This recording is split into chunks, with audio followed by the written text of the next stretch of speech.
Exode, chapitre 13. Les lois de la Pâque et de la consécration des premiers-nés.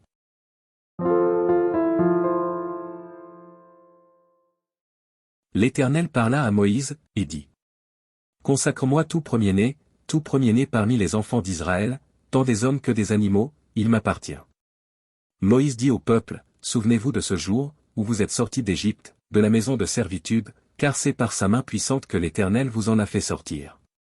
On ne mangera point de pain levé. Vous sortez aujourd'hui, dans le mois des épis.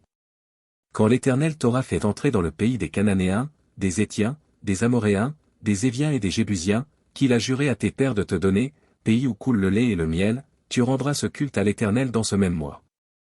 Pendant 7 jours, tu mangeras des pains sans levain, et le 7e jour, il y aura une fête en l'honneur de l'Éternel.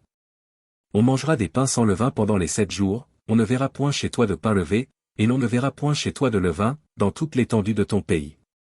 Tu diras alors à ton fils, c'est en mémoire de ce que l'Éternel a fait pour moi, lorsque je suis sorti d'Égypte.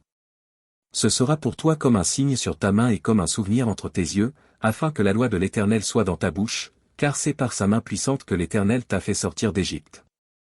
Tu observeras cette ordonnance au temps fixé d'année en année. Quand l'Éternel t'aura fait entrer dans le pays des Cananéens, comme il l'a juré à toi et à tes pères, et qu'il te l'aura donné. Tu consacreras à l'Éternel tout premier-né, même tout premier-né des animaux que tu auras, les mâles appartiennent à l'Éternel. Tu rachèteras avec un agneau tout premier-né de l'âne, et, si tu ne le rachètes pas, tu lui briseras la nuque. Tu rachèteras aussi tout premier-né de l'homme parmi tes fils.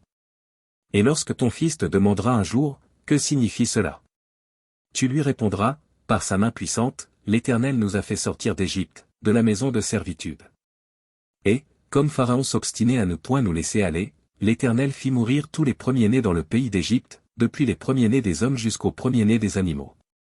Voilà pourquoi j'offre en sacrifice à l'Éternel tout premier-né des mâles, et je rachète tout premier-né de mes fils.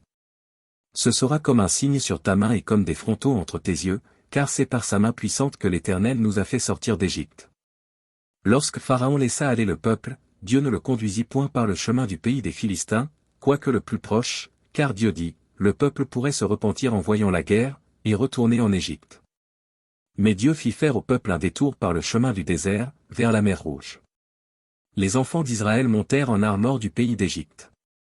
Moïse prit avec lui les os de Joseph, car Joseph avait fait jurer les fils d'Israël, en disant, Dieu vous visitera, et vous ferez remonter avec vous mes os loin d'ici. Ils partirent de Sukkot, et ils campèrent à Étam, à l'extrémité du désert.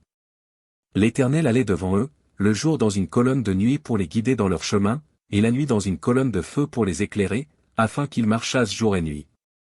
La colonne de nuée ne se retirait point de devant le peuple pendant le jour, ni la colonne de feu pendant la nuit.